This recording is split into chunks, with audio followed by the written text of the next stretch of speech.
Alright guys, welcome back to my channel. Finally video about 420 Eclipse, and this time, since the head has been cleaned and everything, I am actually putting brand new guides because most of them have been damaged.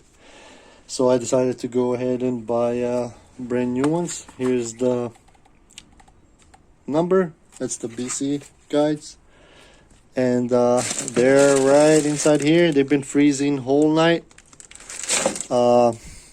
Thing about this, before installing new guides, you want to freeze them, that way they kind of shrink, and you want to heat the head. I did 100 and 110 Fahrenheit. Remember, don't go overboard because you're gonna warp the head if you overheat it. So for me, I did 110 for 1 hour, and it's really warm, warmer than usual, of course. And I already installed a bunch of them. I already installed the intake guides right there. Now in the process installing the couple of more exhaust that are left over here. So tools that you're gonna need for this kind of job, well, nothing special, just this is your pretty much a remove and install toolkit that is really cheap from eBay. Purchase that. You're gonna need air hammer, this one right here. You're gonna need a regular hammer, and yeah, some time to do it because it takes a while to do it. So let me put you on the stand and I'll show you how to actually do it, and what are the measurements and all that. Alright, so the thing I was looking on the internet is what is actually a depth of these valves, how deep you need to poke them in towards the intake channel, and how deep it has to stay so the seat get on it. So I couldn't figure out. I was looking all over the internet, I couldn't find it, and then I got the idea that my old valves, my old valve guides actually have a marking on it, which is, it shows you exactly how far they were poking out. So if you look at this end over here, I'm gonna zero the multimeter, and then I'm gonna show you right here. As you can see, it's actually 14 millimeters sticking out. So I was like, well, that was a factory 14 millimeter, so I imagine I wouldn't have problems putting that over there. And I was thinking that maybe they're different, but I went and I remeasure all of them,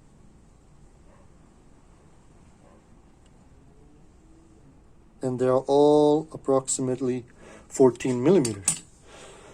So I was like, okay, so I knew for the fact that the dirty part was in the combustion, not combustion, the intake channel or exhaust, because the seals were leaking really bad and it was mess. So I knew that was there, and I was like, well, let me do that and see if I can actually do 14 millimeters. So I decided, and I went all around and did 14 millimeters. So how did I did it? Well, like I said, you need a multimeter. Just put that aside.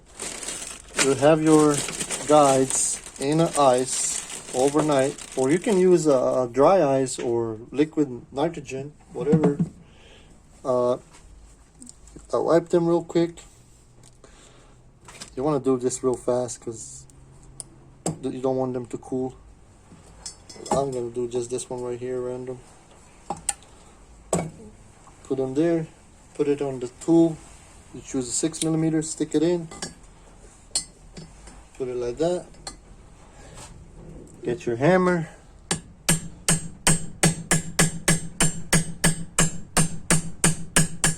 Lightly tap it so the guide find its way, so it's not out of hole, so you don't damage it. Lightly just tap it until it starts going really easy. Then you use your gun, right? Your hammer, and then I have it on the lowest setting.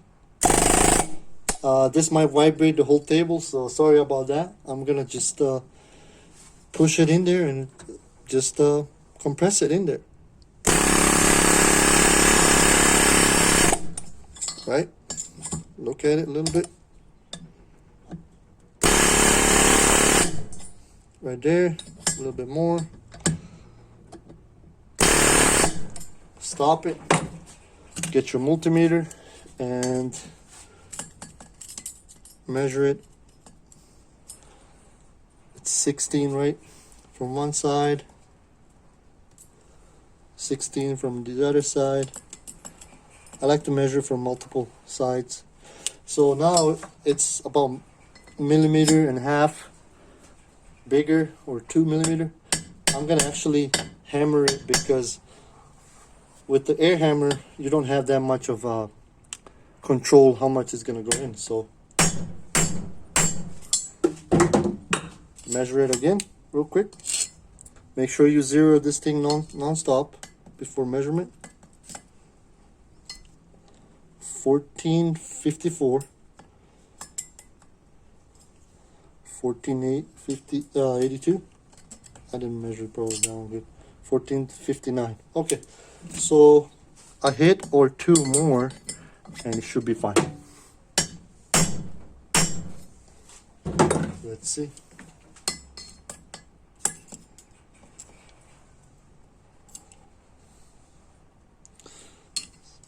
Again.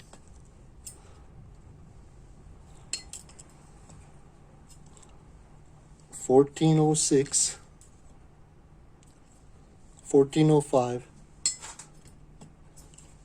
1405. All right, so that's good enough for me. You know, 0.05 mil is good enough for me. All right, that's pretty much what I wanted to show you guys. An easy way how to install them. If you're scared, take it to machine shop. It's kind of expensive to do it, but like I said, I'm gonna do it this way. This car is not gonna be no high speed racing, you know, track car. It's just gonna be pretty much a Sunday cruising car.